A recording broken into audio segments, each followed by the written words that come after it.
Είμαστε ακριβώς πάνω από το Πάνορμο, στην κεντρική στάση στην Εθνική Οδό. Δεξιά και αριστερά του δρόμου είναι η στάση. Είναι στη διακλάδωση που πάει Πέραμα Πάνορμο.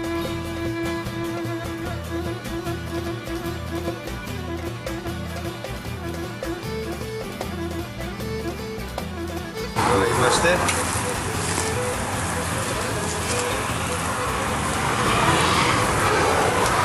Είναι τα κάρβουνα πολύ ζεστά τώρα.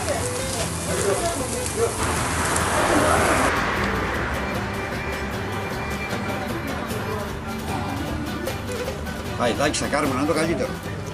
Παπούλα, παραγωγή μας. Κύριε Αποστόλη, τραβήξτε 3 φάκελα. Πιάστε 3 φακελάκια. Εδώ. Ναι. Από εδώ. Λοιπόν. Ένα-ένα. Ένα εδώ. 2 εδώ. Και τον ένα. Θα πάρουμε τον άλλο και τον ένα. Λοιπόν, το πρώτο φάκελο, αφήστε το εκεί πέρα.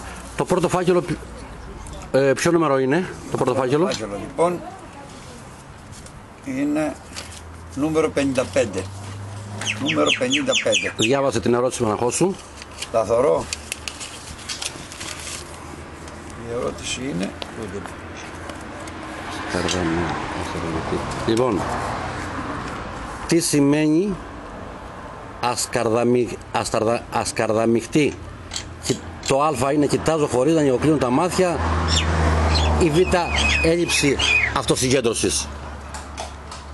Χωρίς να ενοχλούν τα μάτια είναι αυτό, το α. Μπράβο, πάρα πολύ σωστά. Κερδίσατε την πρώτη ερώτηση. Η δεύτερη ερώτηση. Λοιπόν, ποιο νούμερο είναι? Το 7. Το 7 που λένε οι ξένοι.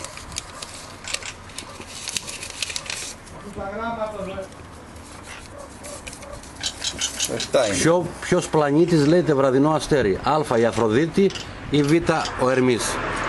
Νομίζω είναι το α η Αφροδίτη. Μπράβο, πάρα πολύ σωστά. Κερδίσετε και στη δεύτερη ερώτηση. Άλλη μια ερώτηση και παίρνετε ένα ταξίδι για Ευρώπη από τη Round Travel. Αν απαντήσετε στη τρίτη ερώτηση, το καπέλο από το χορηγό το Κεντόραμα το έχετε πάρει και ένα φωτιστικό από το Βαρανάκι από τα Χανιά. Αν απαντήσετε, είναι το νούμερο 34. Λοιπόν, τι είναι ο φυσιοδίφης?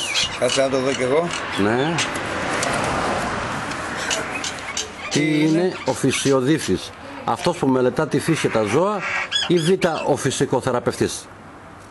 Εγώ θα το πω τυχαία. Αυτό, η πρώτη είναι αυτός δεν είναι αυτός που μελετά τη φύση είναι. Σωστό, πάρα πολύ σωστό. Κερδίσετε ένα ταξίδι από τη Round Travel που είναι μέγας χορηγός του τηλεφωνιδιού για Ευρώπη. Κερδίσετε επίσης ένα φωτιστικό από τον κύριο Βαρανάκη από τα Χανιά. Ευχαριστούμε πολύ. Και ένα μεγάλο ευχαριστώ στο Κεντόραμα που είναι μέγας χορηγός του τηλεπαιχνιδιού. Ευχαριστούμε.